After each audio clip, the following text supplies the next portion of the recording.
Hallo Leute und herzlich willkommen zu einem neuen Video. Das ist das Video, auf das ihr alle gewartet habt.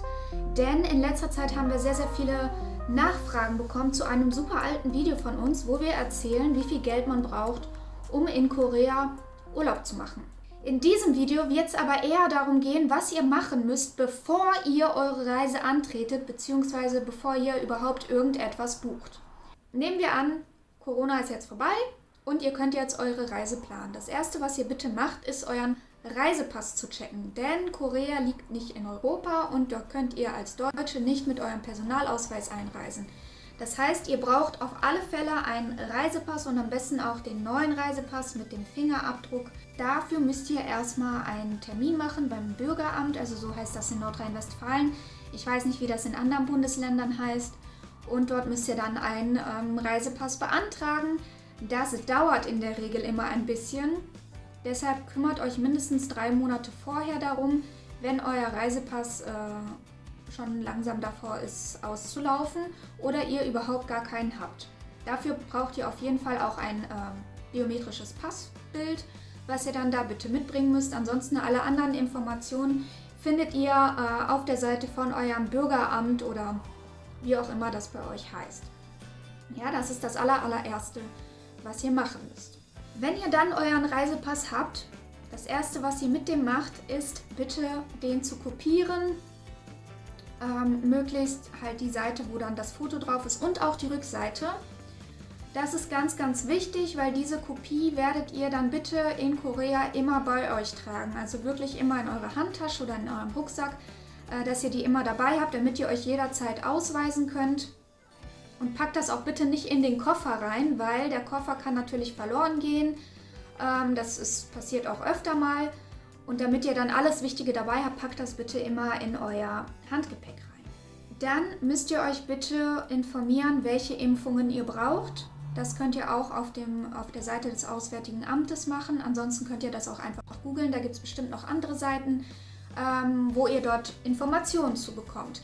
Meiner Meinung nach oder meines Wissens nach braucht man auf jeden Fall eine Hepatitis A-Impfung und eine Impfung gegen Typhusfieber. Ich bin ganz ehrlich, ich habe diese Impfungen nicht gemacht im Vorfeld. Das ist auch keine Pflicht. Ich denke auch nicht, dass das jemand kontrollieren wird. Aber ich sage euch auch, wenn ich jetzt nochmal nach Korea reise, werde ich das auf jeden Fall machen. Und bitte abonniert unseren Kanal, wenn ihr wissen wollt, wann die Einreise nach Korea wieder ohne Probleme möglich ist. Denn wir werden euch auf alle Fälle darüber informieren. Vergesst das bitte nicht, es geht super schnell. Ihr müsst einfach nur auf Abonnieren klicken. Das ist gratis für euch, ihr zahlt dafür kein Geld. Und wenn ihr dann sogar noch die Glocke aktiviert, dann seid ihr immer auf dem neuesten Stand und werdet garantiert nicht verpassen, wann ihr wieder ohne Probleme nach Korea reisen könnt. Also bitte tut das und gebt dem Video auch ein Like, falls es euch bis jetzt gefallen hat. So, dann informiert ihr euch bitte über eine Auslandskrankenversicherung, weil ich selbst hatte jetzt leider Gottes die Erfahrung machen müssen. Mein Freund ist in Korea krank geworden und der musste dort zum Arzt gehen und das ist natürlich alles glimpflich ausgegangen und wir haben dafür auch sehr wenig Geld bezahlt, aber falls ihr euch da vielleicht irgendwas brecht oder falls ihr euch da ein Bein brecht oder irgendwas passiert, ist es immer besser, eine Auslandskrankenversicherung zu haben. Das geht ganz einfach, kostet auch nicht viel Geld. Meistens zahlt man die pro Jahr. Das heißt, wenn ihr öfter in einem Jahr verreist, dann habt ihr sogar für all diese Reisen innerhalb dieses Jahres schon eine Krankenversicherung. Wenn ihr dann eine Kreditkarte habt, was ich euch auch definitiv empfehlen würde für Korea, dann ruft bitte kurz vor der Reise, also jetzt nicht irgendwie 2 Jahre vorher da anrufen und sagen, hey, irgendwann bin ich mal in Korea, sondern wenn ihr dann schon alles gebucht habt zum Beispiel, ruft dann einmal kurz bei eurem Kreditinstitut an und informiert die darüber, in welchem Zeitraum ihr dann in Korea seid, damit die einfach Bescheid wissen und jetzt nicht irgendwelche Buchungen von euch zum Beispiel nicht genehmigen oder stornieren, weil ihr als Wohnort Deutschland angegeben habt und plötzlich irgendwelche Abbuchungen da aus Korea stattfinden. Ist immer besser, die zu informieren. Falls ihr auf der Suche seid nach einer Kreditkarte, würde ich euch die Barclaycard ans Herz legen. Ist auch keine Werbung, aber mit der hat man die wenigsten Probleme, soweit ich weiß, in Korea Geld abzuheben, weil das ist teilweise wirklich problematisch, da an den Automaten und so an Bargeld zu kommen. Ihr könnt aber meistens immer mit der Karte dort zahlen, in Restaurants oder wenn ihr in irgendwelchen Supermärkten oder so seid oder in irgendwelchen Shops. Die haben immer die Möglichkeit, dass ihr dort auch mit Kreditkarte zahlt. Aber wenn ihr da irgendwie so eine random Kreditkarte habt, die nicht so bekannt ist weltweit, kann das zu Schwierigkeiten führen. Deshalb würde ich euch entweder die Barclaycard, wie gesagt, empfehlen oder ihr recherchiert da einfach nochmal. Dann seid ihr wirklich auf der sicheren Seite, was das betrifft und habt dort keine Probleme, weil das kann wirklich zu Kopfschmerzen führen, wenn ihr einfach kein Geld abheben könnt. Bargeld an sich ist eigentlich nicht so wichtig in Korea, aber wenn ihr vorhabt, zum Beispiel so Streetfood-Märkte zu besuchen oder halt irgendwie generell auf den Markt zu gehen, um da Kleidung zu shoppen oder so, braucht ihr Bargeld, weil die nehmen dort keine Karte an. Eine andere Sache zu Geld an sich. Am besten tauscht ihr euer Geld entweder am Flughafen schon um oder bei einer Bank. Also eine Bank gibt es halt überall in Korea, die findet ihr wirklich alle paar Meter. Könnt ihr auch einfach in die Suche eingeben. Es gibt ja in Korea leider kein Google Maps, die verwenden das nicht. Ich habe einfach Kakao Maps mir runtergeladen und hatte dort keine Probleme. Die tracken euren Standort sozusagen. Dann könnt ihr einfach in der Karte gucken, was in eurem Umfeld ist und dort werden eben auch Banken angezeigt und zum Beispiel Apotheken, Ärzte und so weiter und so fort. Das hat mir wirklich sehr geholfen, also auch meine Empfehlung, Kakao Maps sich runterzuladen. Dann habt ihr jetzt eigentlich fast alles erledigt, was man vor der Reise machen sollte, also bevor man überhaupt bucht. Jetzt geht es daran zu buchen. Je flexibler ihr seid, desto weniger Geld braucht ihr im Endeffekt für diese Reise. Vor allen Dingen, wenn ihr jetzt nicht an Schulferien oder so gebunden seid, könnt ihr da wirklich günstige Flüge bekommen. Ich würde allen wirklich ans Herz legen, nehmt lieber ein bisschen mehr Geld in die Hand, aber gönnt euch einen Direktflug, weil mit dem Umsteigen kann das zu Problemen führen. Ich musste einmal in München umsteigen und hatte dort nur 50 Minuten Zeit, Umsteigezeit, sagen wir mal so. Und ich musste wirklich, wirklich rennen, weil das Boarding schon begonnen hatte und ich noch nicht mal am richtigen Gate war. Das war sehr, sehr stressig. Deshalb empfehle ich allen, entweder genügend Umsteigezeit mit einzuplanen oder am besten direkt einen Direktflug zu nehmen, denn der Aufpreis dafür lohnt sich wirklich. Ihr erspart euch wirklich sehr, sehr viel Stress. Wenn ihr dann die Flüge schon gebucht habt, dann geht es natürlich auf die Suche nach einer Unterkunft. Braucht man jetzt ein Hotel? Ich würde sagen, nicht unbedingt. In Korea gibt es sehr, sehr gute Möglichkeiten, sich eine Wohnung zu mieten für den Zeitraum oder für den Urlaub, für den Aufenthalt. Ich habe das Ganze über Airbnb gemacht, ist glaube ich allen bekannt und ist auch wieder keine Werbung. Habe das alles selbst rausgesucht. Meine Tipps für Airbnbs ist immer möglichst zentral suchen. Also wenn ihr nach Korea möchtet, dann wisst ihr ja schon, wo ihr da ungefähr, in welcher Region ihr dort sein möchtet. Meine erste Unterkunft war in der Nähe von Hongdae. Worauf man da achten muss, ist wirklich immer neben oder möglichst nah an einer Metrostation zu sein. Denn die Distanzen in Seoul zumindest sind wirklich sehr, sehr groß. Ihr könnt das nicht schaffen, da fußläufig alles zu erreichen. Ihr seid da schon auf öffentliche Verkehrsmittel angewiesen, es sei denn, ihr habt das Geld und fahrt da nur mit dem Taxi rum. Ich meine, ist auch in Ordnung. Wir sind die meiste Zeit mit der Metro gefahren, deshalb war mir das super, super wichtig, dass ich eine Metrostation immer in der Nähe hatte. Und das hat sich auch wirklich bewährt, denn wenn man das nicht hat, dann zahlt man viel, viel mehr natürlich für öffentliche Verkehrsmittel, weil man dann erst mit dem Bus fahren muss bis zur Metrostation, dann von da aus weiterfahren und tausendmal umsteigen und so weiter und so fort.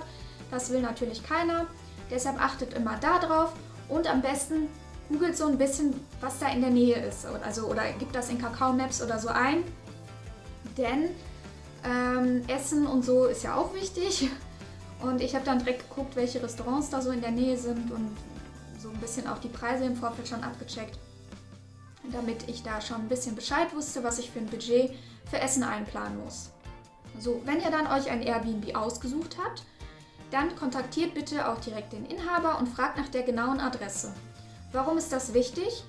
Weil ihr euch bitte eine Datei erstellt oder ihr macht einfach so eine Schriftdatei am PC auf und tragt dort alle Adressen ein. Also Unterkunft 1, wenn ich in Korea ankomme, werde ich in dieser Unterkunft sein. Und dann bitte einmal in der romanisierten Form aufschreiben, also damit ihr das lesen könnt, mit halt normalen Buchstaben und so weiter. Und dann darunter ganz, ganz wichtig bitte die komplette koreanische Adresse.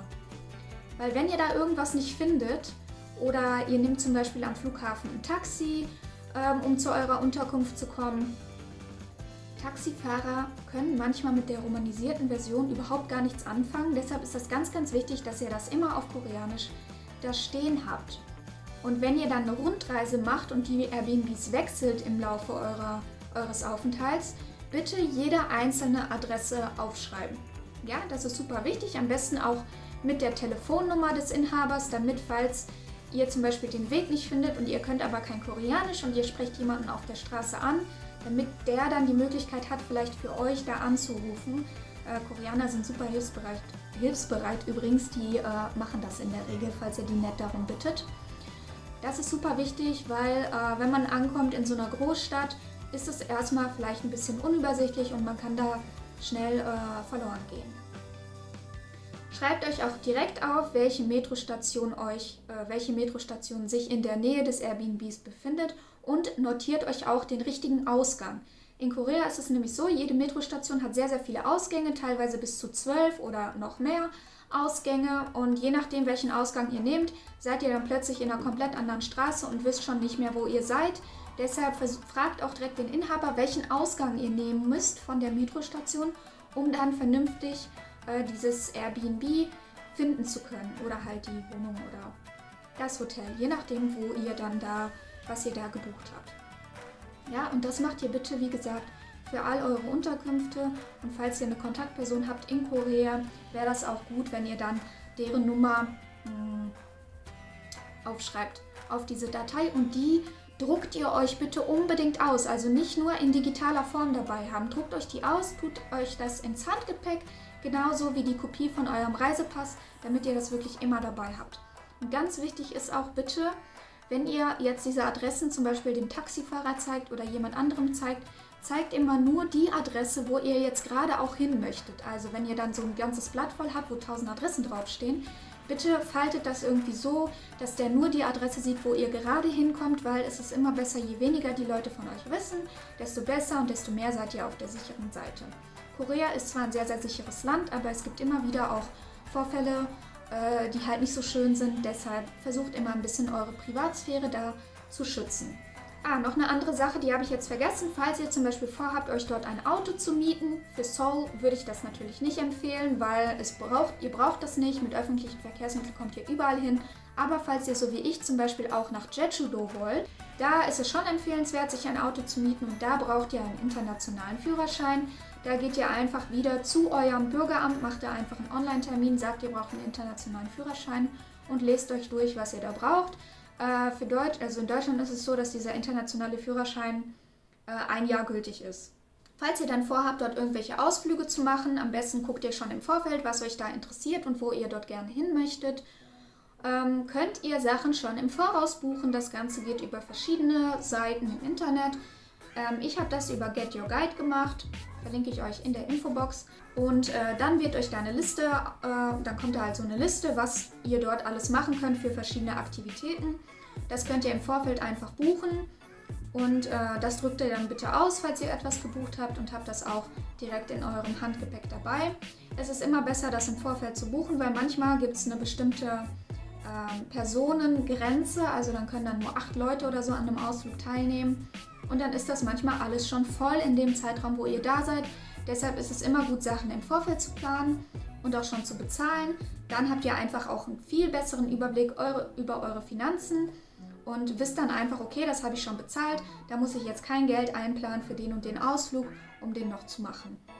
Und dann die allerletzte Sache, wenn ihr dann schon eure Flüge gebucht habt, bitte macht unbedingt von dem Rückflugticket auch eine Kopie und habt die immer dabei, weil es kann vorkommen, aufgrund irgendwelcher Umstände, dass zum Beispiel ihr kontrolliert werdet, weil ihr eben Ausländer seid, und das sieht man ja einem ja in der Regel an, und ihr dort gefragt werdet, wie lange ihr in Korea seid.